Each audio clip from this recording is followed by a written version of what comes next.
যখন শুরু করেছিলাম আমরা স্লোগান কি দিয়েছি? আমরা দিয়েছি শেখ হাসিনার বাংলায় বৈষম্যের ঠাঁই নেই।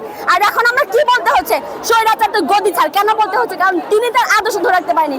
বঙ্গবন্ধুর যে আদর্শ লালিত হয়, যে আদর্শ তার পিতার আদর্শ যে সন্তান ধারণ করতে পারে না, সারা বাংলা মানুষ কি ধারণ করবে আমাদের প্রশ্ন থেকে যায়। দাঁড়িয়ে সেই সরকার প্রথমেই রাজনৈতিক ভাবে যে কোটা সংস্কার করতে পারত সেটা সে আদালতের উপর ছেড়ে দিয়েছে। আমরা আদালতের উপর ছেড়ে দিইনি। বিচারপতি আমাদের যে কথা বলেছিল রাস্তায় আন্দোলন করে যে দাবি পূরণ করা যায় না, আমরা কিন্তু দেখিয়েছি আমরা কি করতে পারি। এত লাশ না পড়তে পারতো যদি উনি আগেই ওনার কথা রাখতে পারতো। এখন এই এত লাশের উপর দাঁড়িয়ে কিভাবে উনি আলোচনা কথা বলে, কিভাবে কোটা সংস্কার করে? আমরা এখন কোটা চাই না, আমরা ভাইদের ফেরত চাই।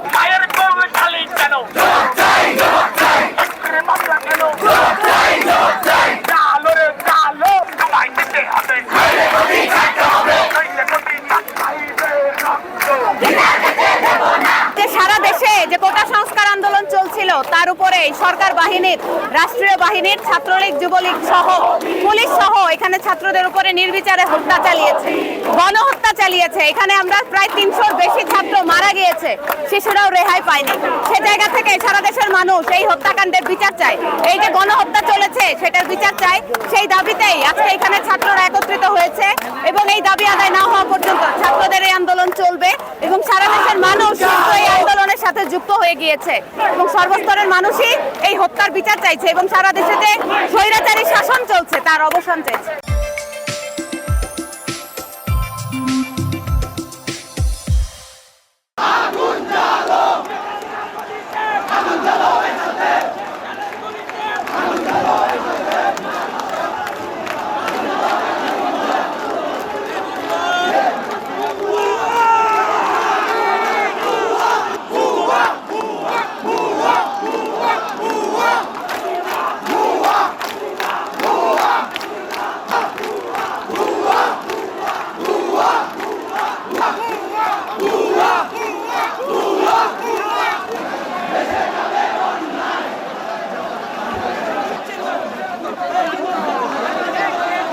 আজকে আমরা ময়মনসিংহের ছাত্র সমাজ টাউন হল মোড়ে একত্রিত হয়েছিলাম এবং আমাদের কর্মসূচি ছিল টাউন হল মোড় থেকে আমরা সবাই স্টেশনে মিলিত হব এবং মিলিত হয়ে যারা শহীদ হয়েছেন তাদের আত্মার মাগফিরাত কামনা করবো এবং তাদের জন্য আমাদের দোয়া হবে।